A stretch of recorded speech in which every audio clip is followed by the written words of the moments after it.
Hey, welcome back. You're watching Liquid Lunch. Yep, it's a terrific Tuesday. Not so terrific right down the street at the New York Stock Exchange, although yesterday we had the largest single-point gain in history, up almost 1,300 points.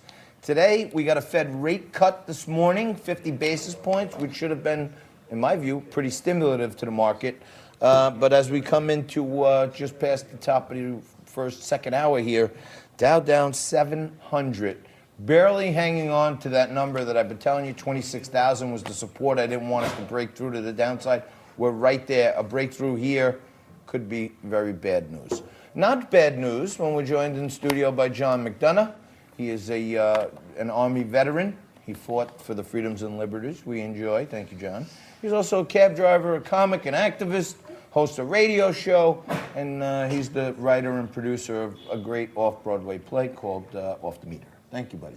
Well, I'm declaring Liquid Lunch virus-free. Not only can you not get the virus here, but you can't even get Corona beer here.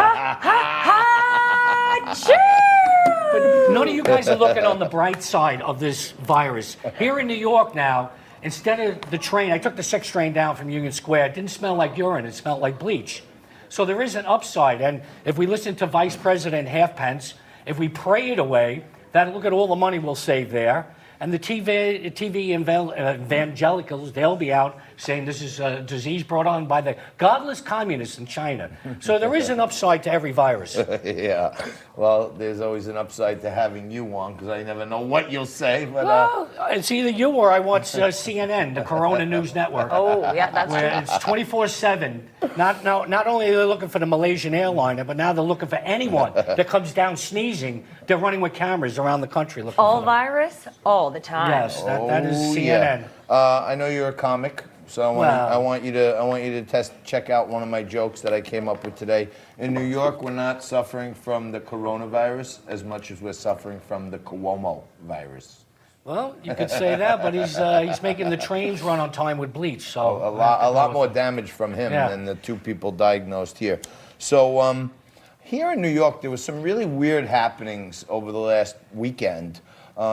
There are some of these St. Patty's Day parades that are going off, and a whole bunch of them decided, at least one that I know, a couple of them that I know of, they were not inclusive.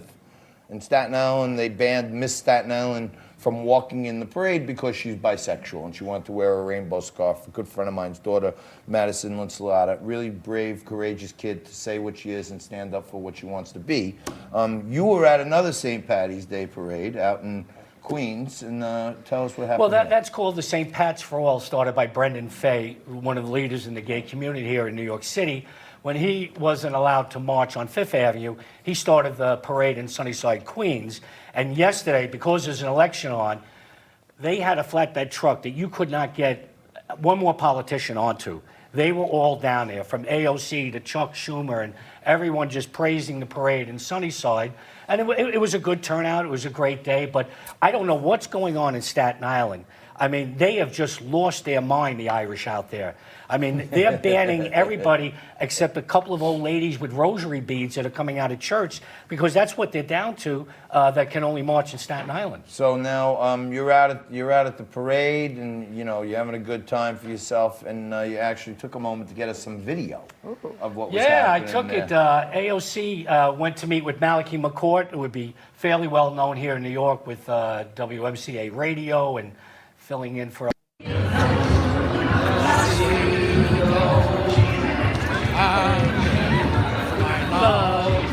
Yeah, let's go up there and let's see if it's really. I would surely find another where the wild mountain tide rolls around the blooming heather. Will you go? I see.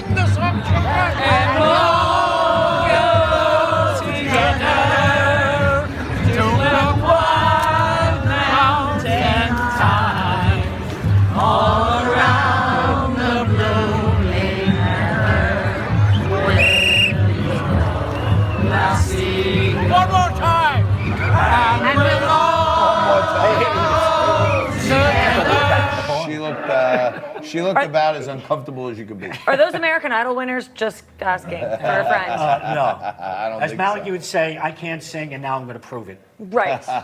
And that was clear. So what do you make it Super Tuesday, Johnny? What do you make? You're a man on the street. You drive around taxis and what talk to I saw everybody. now, everyone dropping out and now backing Biden, where you see Buttigieg and O'Rourke. So what I think is the DNC grabbed the three of them, brought them to their headquarters, and showed them the Zapruder film. And when they came out of there, they were shell-shocked knowing what was going to happen if they didn't back Biden. And you were showing that clip of Biden.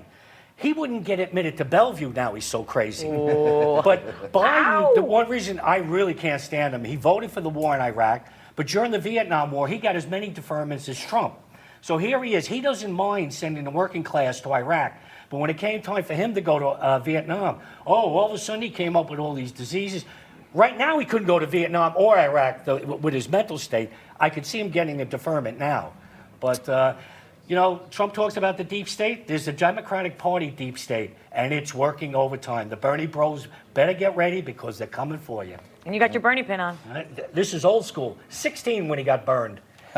It'll be 2020. It looks like it's going to be the same thing. It's a repeat of the same movie. You know, I say it all the time. You don't want to get on the wrong side of the Clinton cartel. Anything could happen, but surely a lot of them wind up dead. That's for sure.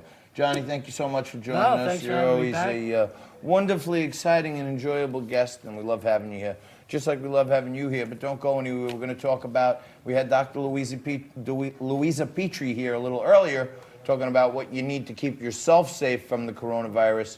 Tom Ray, CEO of the Mold Authority, who knows everything about air quality and environmental, is going to be talk to you about what you need to have in your house to prevent the coronavirus from getting to you and your kids. We're going to take a quick break. More Liquid Lunch right after this.